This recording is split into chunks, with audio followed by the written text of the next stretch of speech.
and Stevie, and it was lovely to spend the morning with you.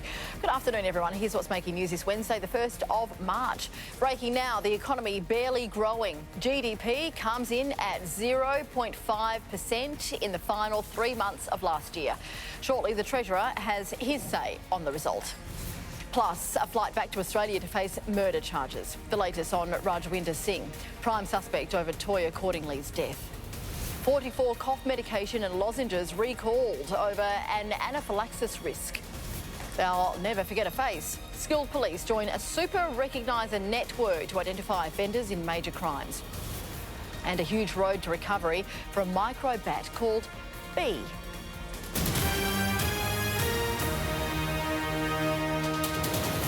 This is 10 News First Midday with Narelda Jacobs. Hi, nice to have you with us. First, to breaking news on Australia's economy, with the latest figures dropping just a short time ago. The national accounts show gross domestic product grew by 0.5% in the December 2022 quarter. That means the economy grew by 2.7% throughout that year. It's a softer result than many experts were predicting, with growth slowing in each of the last 2 quarters. And Treasurer Jim Chalmers is giving his take on the latest figures in Canberra right now. Let's have a listen. I thought it was a very good editorial in the Fin today. I assume T-Mac wrote that. Okay, so let me get settled.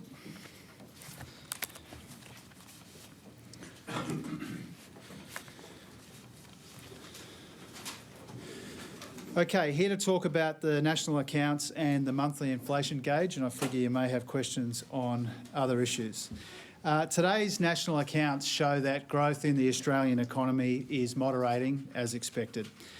This is the inevitable consequence of global challenges, high inflation and rising interest rates. These numbers tell the story of 2022. And we know that 2023 will be a different story. The global economy is even more unpredictable. The war in Ukraine is entrenched and interest rates are biting harder and harder on our people. We knew that growth would begin to moderate around now, and it is. We knew that 2023 would be a challenging year for the economy, and we still expect that to be the case. But despite all of these challenges, the Australian economy still grew by 0.5% in the December quarter of last year and by 2.7% through 2022.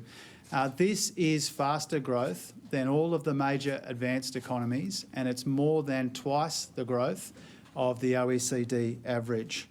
I think it's an unfortunate sign of the times that even in one of the best economies in the world here in Australia, our people are still under extreme pressure.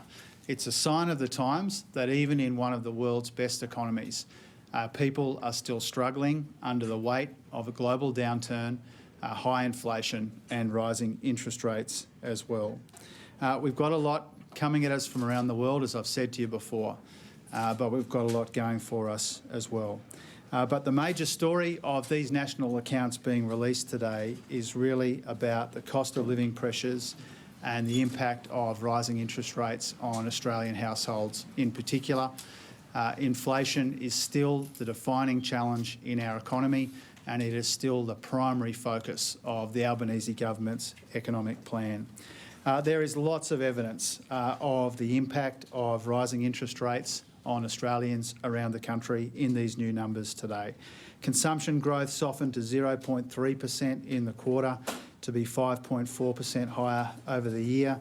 Households have continued to pull back on discretionary goods spending in favour of services as Australians look to get out and travel more around the country. With the sustained pressure on family budgets, we are seeing households saving less out of their income. The saving ratio has declined sharply to 4.5%. More of people's income is being directed to servicing their mortgages. Interest payments are up 23% in the December quarter. There are some good indications in here that more homes are being built as some of the supply constraints in the economy ease, and with a solid pipeline of work over the months ahead, there are reasons to be relatively positive about the outlook for construction of homes. As I said, inflation remains the number one challenge for the economy, and while inflation is higher than we'd like, we are cautiously hopeful that it has peaked, and this is also the review of the Reserve Bank. The National Accounts measure of consumer prices rose by 1.5% in the December quarter and 6.9% over the year. But we also got the monthly inflation read for January today as well. There's a lot of volatility in the monthly inflation read. We need to be cautious and careful about interpreting the monthly outcome. But what it shows is that inflation in January was around 7.4% compared to 8.4% in the monthly read for December of last year. Treasurer Jim Chalmers there speaking on the rather soft GDP figures, which he says is a sign of the global times. It comes as his government reveals plans to double the tax on superannuation balances over $3 million. The latest reaction to all of this will be joined shortly by Shadow Finance Minister Jane Hume. The man accused of murdering Queensland woman Toya Cordingley is being extradited back to Australia and is due to touch down any moment now. Rajwinder Singh was handed over to Queensland and federal police at Delhi Airport in India. He's currently on a flight to Melbourne and will then be flown to Cairns to face court. Toya was found dead on a beach north of Cairns in 2018 in a shocking murder that shook the tight-knit community. 38-year-old Singh is a former Queensland nurse and was arrested by Indian police in November. Some cough medications and lozenges have been recalled over an anaphylaxis risk. The Therapeutic Goods Administration has recalled 44 products containing fulcodine after an investigation found the cough suppressant is linked to a higher risk of an anaphylactic reaction during general anaesthesia. It's been taken off the shelves and people are encouraged to chat to health professionals about safer alternatives. Meantime, white middle-aged women are more likely to suffer from long COVID, according to a major study in the United States. The condition is higher among women than men. It happens when COVID-19 symptoms last at least 2 months after you initially get sick. Brain fog, tiredness and dizziness are some symptoms. Roughly 5 to 10% of COVID survivors in Australia developed long COVID. However, it's yet to be identified as a clinical condition. Online alcohol deliveries leading to a rise in binge drinking. New research from the University of New South Wales has found people who use fast, same-day alcohol delivery services are 6 times more likely to drink at hazardous levels and to extend drinking sessions. It comes as Queensland considers new laws to regulate online booze sales, with one suggestion being to make customers wait 2 hours before alcohol purchases are delivered. Young families are driving a population boom in regional towns, according to fresh data that tracks Australia's in-country migration. The Regional Movers Index from the Commonwealth Bank and Regional Australia Institute show more people have been making the move inland from coastal capital cities than in the opposite direction. And we have Regional Australian Institute Chief Economist Kim Horton with us now. Kim, thanks for joining us at midday. What's driving this trend inland? I think it's really good to hear the Treasurer talking about new housing coming on this year, because it's largely a shortage of housing and the higher cost of housing, I think, in some of those larger coastal centres that were the recipients of the first lots of flows out of the cities a couple of years ago. So those housing markets are very tight in those large regional centres, and I think it means that people are looking further inland for availability, affordability, and to pick up some of the job opportunities that are available in inland Australia as well. But are those inland places, are they resourced enough to take a population boom? What we've seen in this most recent index is that some of the highest growth places are places that really haven't seen much population change for maybe 5, maybe 10 years. So it really is starting to impact on places that have been very stable. Their business as usual scenario has been, not much change. So when they get knocked sideways by a change to that trajectory like this, it does put pressure on a lot of their social services and their infrastructure, including their own housing in turn.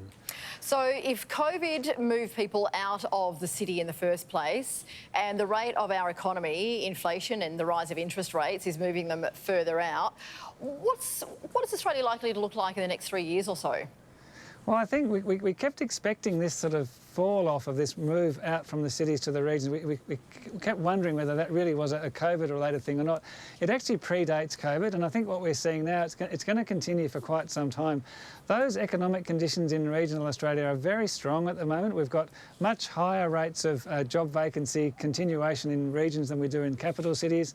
The housing affordability is still a lot better. There's still a lot of business confidence in regional Australia. So while nationally the economy is slowing, I think there's a fair bit of buoyancy in regions, and people are going to keep wanting to sort of pick up on that. So I think it's been a real challenge to our governments to try to, foresee and forecast and deal with what really is a sort of change in trajectory for us, which will, I think, see continuing growth in some of our regional centres and some of those smaller places over the next 3 to 5 years at least, I would say. Yeah, what are some of the challenges that arise of this amount of movement? I mean, we've heard farmers and regional towns crying out for people to move into town to, be able to resource the town and provide the services. I mean, could we see a shift in things like teachers, GPs, things that are really in need in the regions?